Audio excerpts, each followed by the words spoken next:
A direct attack on families. That's what opponents are calling a proposed constitutional amendment that would make abortion permanent in Ohio.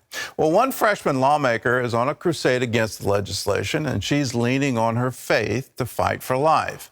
Brody reports. The current fight over abortion law in Ohio is a sign of things to come in many other states. An amendment to make abortion permanent is expected to be on November's ballot. It's giving voters the chance to decide this issue.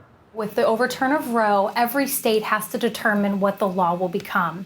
And so right now, Ohio has been challenged with a ballot initiative. The initiative is called The Right to Reproductive Freedom with Protections for Health and Safety, backed by organizations with deep pockets, the ACLU and Planned Parenthood.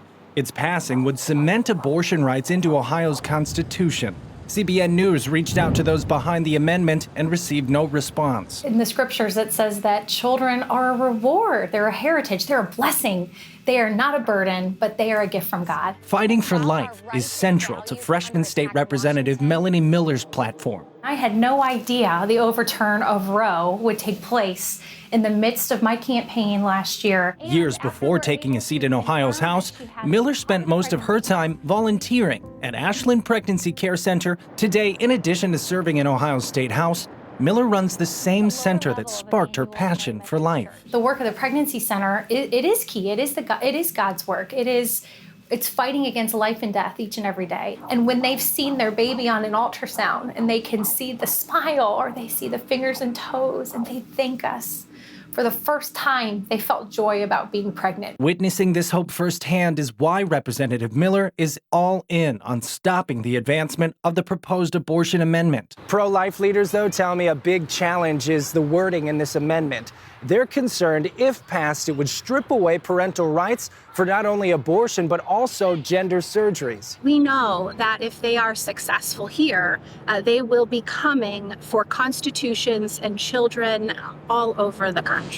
Beth Vanderkoy with Greater Columbus Right to Life. If they are successful, we are going to see an elimination of parental rights. So the involvement of parents before children make life-altering decisions like having an abortion or participating in gender therapy. And we're going to see an expansion of abortion through all 9 months of pregnancy, including painful and cruel procedures on perfectly healthy babies. Vanderkoy and Miller are partnered with the pro-life coalition, Protect Women Ohio. The group is spending $5 million on ads to educate parents about what's happening. They added in these really loose language terms such as reproductive decisions. So it could be my 11-year-old daughter going out making decisions without my involvement. She can say, I'm going to go get a sex change, and I can't say or do anything about it because we have this amendment now that eliminates my right as a parent. Amendment supporters dispute that, saying it doesn't specifically mention transgender surgeries or parental rights. The amendment provides the right to make and carry out one's own reproductive decisions. It's literally limited to that. Sexual identity is not reproduction. But Protect Women Ohio believes it's a real threat. They chose very broad language intentionally so that they could wrap their entire political agenda into Ohio's Constitution. Aaron Bayer is helping lead the coalition's campaign. He worries the same tactics pro-abortion groups are using here will soon expand to threaten constitutions and families nationwide. You know, this constitutional amendment is a pimp and predator's dream.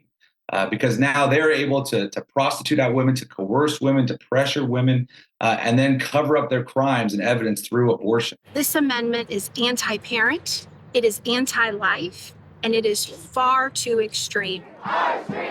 Since the fall of Roe v. Wade, California, Michigan, and Vermont have already approved ballot initiatives to amend their constitutions to add abortion rights. Representative Miller encourages everyone to educate themselves with what's happening in their state and join the conversation. This is the issue of our day. It's like this Esther moment for such a time as this, that God is bringing together people of the Christian faith, people who believe that life is precious and should be protected. And now the country is looking at Ohio.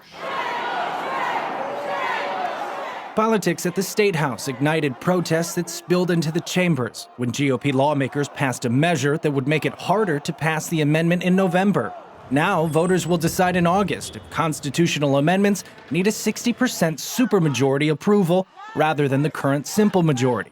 Abortion amendment supporters need more than 400,000 signatures by June 5th in order to get on the ballot. Regardless of the outcome here, this campaign will likely lead to similar battles over abortion in states across the country. Reporting in Columbus, Ohio, Brody Carter, CBN News. Well, this all goes back to the Supreme Court's decision on Roe versus Wade, where they made up a constitutional right. And so now you're going to see this across the states, that instead of relying on legislation, people want to say, well, let's do a constitutional amendment. So it doesn't make any sense. This should be firmly in the legislative branch, not in the judicial branch. It shouldn't be part of some kind of constitution. It needs to be legislation. Let me applaud Melanie for what she's doing, because she's not just fighting against the constitutional amendment. She's fighting for mothers, and she's doing it with her time and her money. Her effort is to help mothers. And as a culture, that's what we need to do. Children are our future, and we need to make it wonderful for mothers to have their children and to realize there'll be a whole community of support behind you, not just during the pregnancy, but during the child raising. It's hard to be a mother. Let's all recognize that and do whatever we can to help them, because if we're not having children, well, then we're not going to have a nation.